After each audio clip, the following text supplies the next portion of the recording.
Hi there, I'm Kim from sunny Arizona. And I'm Kara from vibrant Atlanta, Georgia. Welcome to our channel, the Kara and Kim Live Podcast. We're both seasoned realtors with a passion for all things real estate. From market trends to insider tips, we're here to guide you through the journey of buying and selling homes. But that's not all. We'll also take you on a journey getting to know various small business owners. Whether you're a first-time home buyer, need more space for your growing family, or just curious about the market in Phoenix, Arizona, or a seasoned investor, or you're looking for insights about the Metro Atlanta area, we've got you covered. Our podcast is designed to be informative, engaging, and a bit fun too. We love interacting with our listeners, so don't hesitate to reach out with your questions or topics that you'd like us to explore. Subscribe to our channel and join us on this exciting journey. New episodes will be coming your way regularly, filled with fresh content and expert advice. So hit that subscribe button, turn on notifications, and let's do a deep dive into the world of real estate together. Welcome to the Kara and Kim Podcast.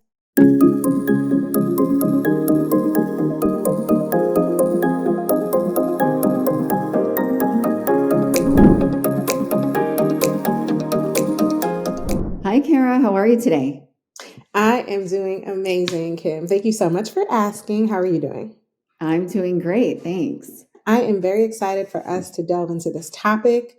It is definitely of interest to homeowners, and it is what we call FSBOs in the real estate industry. And so let's just start with the basics. What does FSBO mean, and what does it entail for a homeowner who chooses this route? Great question. So FSBO stands for for sale by owner. It's basically when a property is being sold by the seller. The seller is taking on the responsibilities that would traditionally be handled by real estate agents. So this approach can actually save sellers some money on commissions because they're not paying agent commissions. But it also means that they need to be aware of the various legal aspects and paperwork that's involved in the process. So it could be a little bit more in depth than what they thought it was going to be.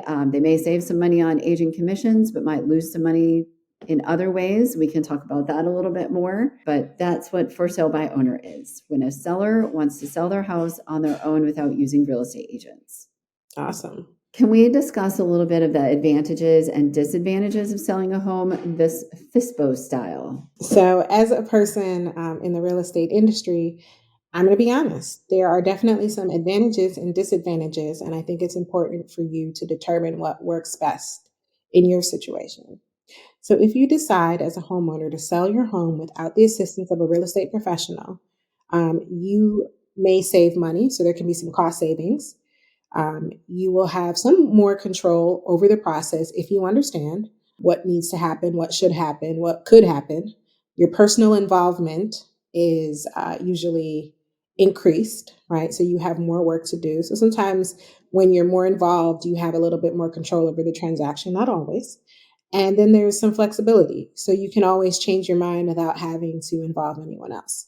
Now, the disadvantages usually, but not in every case, outweigh the advantages. And these aren't complete lists, but it is most of them, right? The most common ones. So you have limited exposure in real estate transactions, the average home buyer or home seller, right? So you don't really know all the different pitfalls. You don't really understand escalation clauses necessarily, some of the time frames, what your liability might be, any pricing challenges that are going on in your particular community, and even sometimes within your subdivision. You might not even be aware of different lawsuits happening with, let's say, different systems in your home. There's a big thing with pipes here in Georgia, the plumbing actually. We also have some homes that have like radon issues. You also don't have the same negotiation skills that qualified real estate professional does, because again, it's also an experience thing. And I'll be honest, even selling your own home, sometimes your heart gets tied into it. So you're not necessarily thinking clearly. You can't have as much of an objective perspective. And then there's tons of risks that relate to their paperwork and legal liability. So here in the Metro Atlanta area, and I'm sure as well in Arizona, the contracts that we use, they get updated. And we have continuing education classes that inform us on that. So if you're not up to date on what's going on, you can open yourself up to unknown liabilities. So while selling, your house by yourself can potentially offer you cost savings and control, it comes with its own challenges related to exposure, getting your home in front of enough people, knowing how to price your home appropriately, negotiation skills, legal challenges, and the time involved.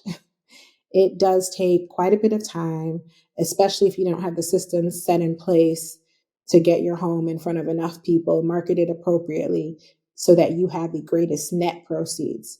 I think sometimes people think, well, my home sold for top dollar, but that doesn't mean that how much you're retaining after the closing is going to be the maximum amount that you could get. So I always caution homeowners that they should weigh these factors and consider seeking professional assistance if they lack experience in real estate transactions. And I have some very experienced investors who they have the experience, but they don't have the time. So it's just a personal choice. Now, I want to know from you, Kim, how do homeowners accurately price their homes when selling it on their own, and what challenges might they face? So I found that many homeowners rely a lot on online platforms to provide an estimate on how much their home should be worth. And while that can be close in some cases, it's actually quite inaccurate in other cases. Sometimes for sale by owner sellers will ask their real estate agent friends, or they'll ask their neighbors, or they just price it for based on how much they think they want out of their house. So this is how a lot of homeowners choose to price their own home. If you're using online platforms or asking your neighbor, you're probably missing a lot of the points. Professional real estate agent has access to closed transactions. We have an easier process, I guess. It's not really easy, but a process of our own that we can compare apples to apples. Your house isn't necessarily the exact same as your neighbor's house. And a 3-bedroom, 2-bath isn't the same across the board. So there are a lot of factors that we look at: proximity to you, how long that home had been on the market, updates that had been done, the yard, the landscape, if you have a pool, if you don't have a pool. There are a lot of factors that we consider when we're pricing a home. There's also the consideration of the market itself and where the market is currently. So there are a lot of factors to consider when a homeowner is pricing the home themselves. They might miss the mark. It's not completely accurate. They might leave some money on the table. Absolutely. It's a challenging thing. Yeah, it definitely can be. What are some effective ways to market a FSBO property, and how does it differ from using a real estate agent? First thing, professional photography and staging, right? So just like any other property, high quality photos are crucial. Listen, I love a good selfie, but that is not going to cut it when you're competing with a home that has professional photos. They're high quality. They make the viewer want to come see the home in person, right? Very few people are going to buy a house based on the pictures online. It's like online dating. You want to meet the person, right? So I suggest to consider professional photography to showcase the property in its best light. Staging the home can help potential buyers visualize the space and understand the potential for its use. Next, online presence. So you want to leverage online platforms as well as a database. So FSBO sellers, homeowners who are trying to sell their home on their own, they might be able to leverage some part of social media, but they do not have the same reach as a real estate professional and their entire brokerage. And they certainly do not have a database of potential home buyers in the thousands, right? Many home buyers begin their search online. This is just the days that we're in. Gone are the days where you're getting the penny saver. I feel like I'm dating myself now. And flipping through, that old school method. And you're not necessarily driving around a neighborhood just looking for a home, right? Unless you might already live there or you're visiting someone and you see a for sale sign. But here in the metro Atlanta area, we have lots of subdivisions or little neighborhoods. So unless you're going to someone's house, you often don't have cause to drive through a particular community. So we talked about the online platforms. We talked about using our database. Next is yard signs and open houses. So I think sometimes people think you just put a sign out in front of the yard and then list an open house. And while that might get you some foot traffic, especially if you're in an extremely desirable area, that has very low inventory and people are just waiting to find an opportunity, again, a yard sign is only as effective as the traffic it experiences. So let's say you're in a gated community. Who's going to see your yard sign? Your neighbors. And then even if you're not in a gated community, but you're in like a little community that's not, doesn't experience a lot of drive-through traffic, again, it's only going to be your neighbors and maybe some of their visitors. Another huge thing for effectively bringing a home from selling it, listing it to actually the closing table is the pricing strategy. And it is in fact a strategy, right? So you have to determine what the market pressures are in that city and often in that subdivision, and what is realistic price for the property, looking at its competition in terms of what is already on the market as well as what has recently sold. So the average buyer now is pretty savvy. They know how to look it up on all these apps that steal all your personal information. I'm not even going to get into that. But the pricing strategy is crucial. So I recently took a client to a home in Sandy Springs that went on the market in the middle of the night. Yes, I was up looking for them. The open house was on Saturday at 1. We got there about 1:15. There were cars lying down the block. The home was priced competitively for that market, and it was under contract by Monday night, over 100,000 over asking. But again, if you don't really understand how a particular area, how the pricing works and what that home could command, you might price it too high. And there are other houses that are almost as nice as that one that have been on the market longer than a month. Most of those are for sale by owners. So there is a strategy involved. It might not be rocket science, but there is a strategy. Next, online marketing tools. Creating a dedicated website is something that the average for sale by owner might not use. And if they do use it, how much exposure will it really get? And again, still using other platforms to highlight your property. So this will allow you to provide detailed information, photographs, and contact details. The other thing that sometimes I think for sale by owners don't realize is the volume of calls that you might get from investors, people who are just kicking the tires. That can be very tiring. And, you might not want to have to put in all that extra work. So I think that's another reason why you would engage with a professional real estate agent. Next, educational materials. You want to provide potential buyers with comprehensive information about the property. And when you've been living there, you might not see some of the features in the property as something that is highly desirable in that neighborhood. But highlighting something that you as a professional know is in high demand can help, right? So this could include neighborhood highlights, any recent upgrades or renovations to the home, any opportunities to do any of these upgrades, properly describing your basement as a daylight basement versus just a basement can be crucial when another real estate professional or just a home buyer is searching for a property. So these are some of the benefits that having an experienced real estate professional provides you. An agent can handle the complexities of the transaction process. They will ensure a smoother and more secure experience for both the seller and the buyer. So you don't want to get to the end of, your transaction at the closing table and you're just miserable, regardless of any profit that you might have made. You feel like you've been pushed around too much. Nobody wants to deal with that. So that is why I strongly suggest that you engage with a real estate professional. Even for me, I am currently selling an investment home in a different state, and I'm using a licensed real estate agent because of all of the things that I've mentioned. They understand that market better than I do. So, it's just very helpful.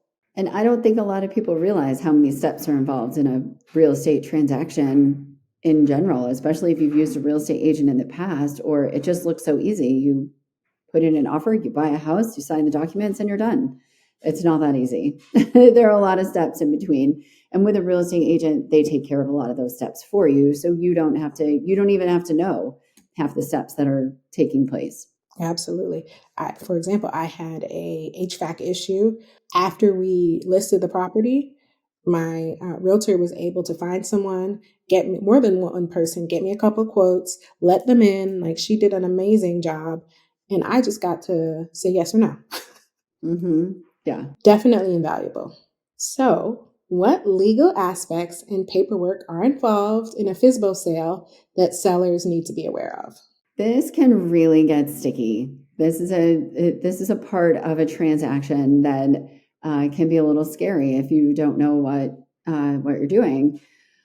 Sellers should be aware of a lot of the legal aspects like disclosures. What do you need to disclose? How do you disclose it? What documents do you need to provide that disclosure? At what point do you disclose it? What are the timeframes involved and how that legality goes along with it? And making sure that you read the document to know what the deadlines are, things like that on when they respond to a disclosure or anything like that.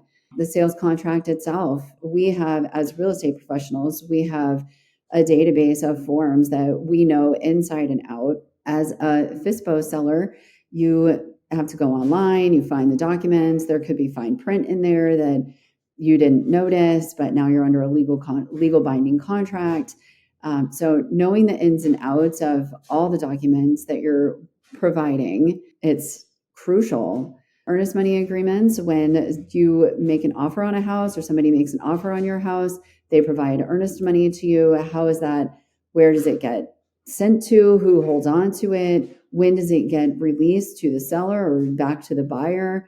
What are the terms of that portion of the agreement? Is there a time that it gets relinquished and the seller gets that money?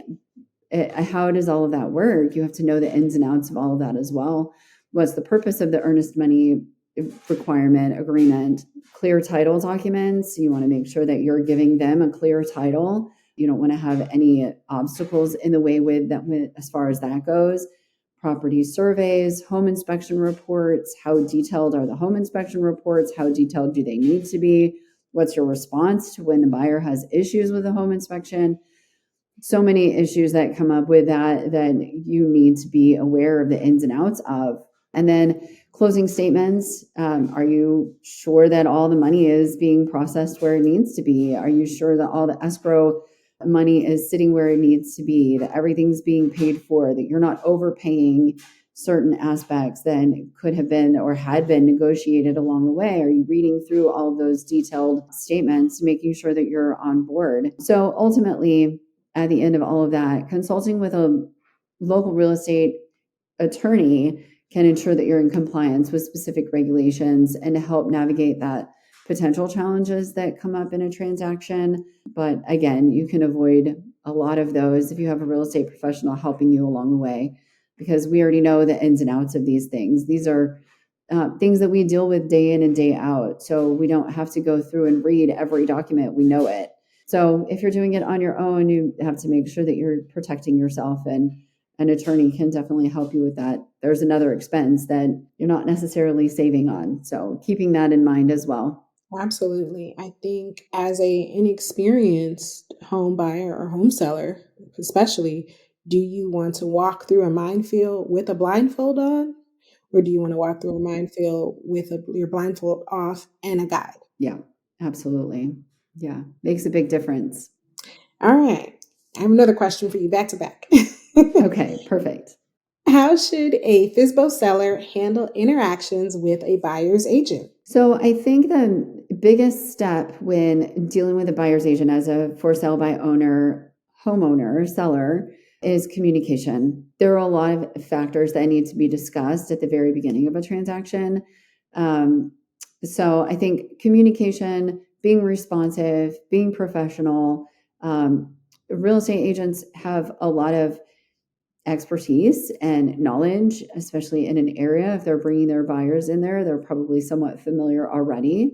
And so being responsive, answering the phone is usually a big first step. I know there have been a lot of situations that I've reached out to for sale by owners because my clients were interested in a home and the seller doesn't answer their phone, doesn't return phone calls, doesn't respond to text messages. So if you're representing yourself as a seller, you have to be responsive if you really actually want to be competitive in the market that we're in There is also the conversation about compensation, and if you're willing to cooperate with a buyer's agent. Those are sometimes tough conversations to have, but necessary at the same time. Ensuring transparency, collaboration, the whole smooth process.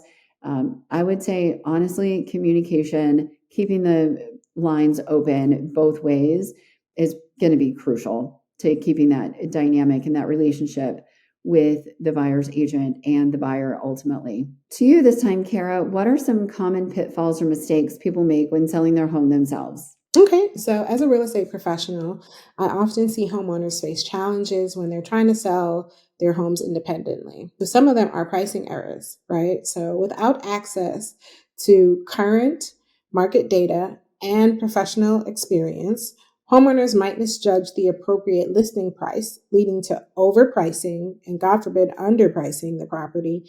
And both of those can have a detrimental impact on the net proceeds to the homeowner. And sometimes it might even result in the property staying on the market too long, causing people to wonder what's wrong with it, and ultimately the homeowner not being able to close on that house. Next would be limited exposure. So do-it-yourself sellers, they might struggle to market their homes effectively, missing out on some of the extensive network and resources that real estate professionals use to reach potential buyers. There are a number of ways that I advertise my homes, and those are at an expense often. But then I also have access to tons of working real estate professionals here in the metro Atlanta area. And so by that, I also have access to their individual clients. So I can bring a particular property to a real estate professional's attention in the sea of homes that are available. Legal complexities. So real estate transactions involve various legal documents and regulations. So without professional guidance, sellers might overlook critical details and expose themselves to not only potential legal issues, but also financial implications. And nobody wants to end up in court. And nobody wants to end up having to give away some of their net proceeds because they didn't understand or they didn't properly disclose a particular issue, expense, or anything. Do-it-yourself sellers also are challenged with negotiations, right? So if you don't have experience in negotiating in real estate, you might come into many issues, right? So, and you can also leave money on the table or fail to secure favorable terms.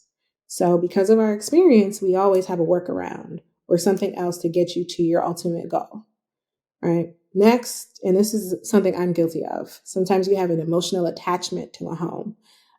So when you're selling your own home, especially if it's your like primary residence, you might find it difficult to just detach emotionally. You know, you're like, oh, that's where little Bobby, lost his first tooth and the house should be worth $10,000 more. It doesn't quite work like that. So your emotional involvement can hinder your objective decision making during negotiations. Next one would be ineffective time management. So selling a home requires time and effort. Do-it-yourself sellers, they sometimes struggle to balance the demands of marketing, showings, and negotiations, all while juggling their regular responsibilities. Like adulting is hard enough. Try to add managing all of the things that happen in a real estate transaction. Next would be lack of screening. So if you are a do-it-yourself seller, you might encounter unqualified or unscrupulous buyers due to a lack of screening processes. And a lot of times, people with more experience in real estate, if they see that you're listing the home yourself, they think they can push you around a little more. They think they can try and get over on you. So we have tons of resources to vet potential buyers, potential pre-approval letters, to ensure a smoother transaction and help advise our client when even accepting an offer. Next are limited resources. So we have a budget, we have money to spend and time allotted to a wide range of marketing tools, networks, and industry connections that a do-it-yourself seller might not have. Even if they have the money to spend, they don't know where to spend it, right? So that'll limit their ability to maximize exposure for their property. And then lastly, I'd probably say, and this is maybe just a catch-all, but the transaction complexity. So it's going to involve numerous steps from the initial offer. And actually, I'm going to take that. That's probably even not the first step.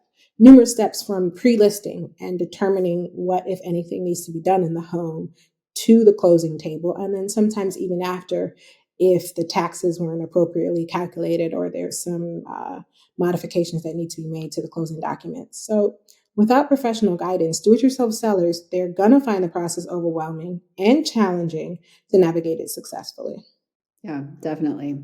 There's a lot involved, and you don't want to get yourself into a legal or financial situation at the end. So we've gone over many things relating to, what we call FSBOs, or homeowners who are looking to sell their home without a real estate professional. So Kim, do you have any final thoughts for our listeners out there on the difference with the for sale by owner process versus that of using a licensed professional? Yeah, definitely. So selling a home as a for sale by owner can provide sellers with potential cost savings on real estate agent commissions, greater control over the process, and a more direct connection with buyers. However, it also requires a significant time investment, knowledge of the real estate market, and the ability to handle negotiations and paperwork. So, if you're not up for the challenge of doing all of that work yourself and trying to finagle the system yourself, it might be better to get a real estate professional. On the other hand, using a professional realtor can streamline the selling process, leveraging the expertise in marketing, negotiations, navigating complex paperwork. While sellers may pay commissions, they benefit from the realtor's network, market insights, and experience, potentially resulting in a faster and more efficient sale.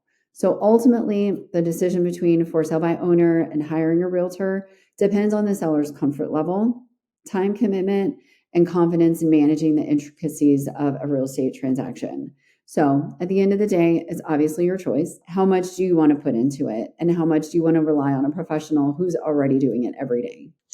Sounds great. I'm glad you're able to summarize that for the listeners. So, if you are in the market to buy or sell a home, or even if you're considering selling it yourself and you just wanted to get a professional's opinion, feel free to reach out to us. I'm licensed here in the state of Georgia and Kim in Arizona. But if you are in a different state, we can possibly still connect you with another professional who is qualified and ready to help you sell your most precious piece of property.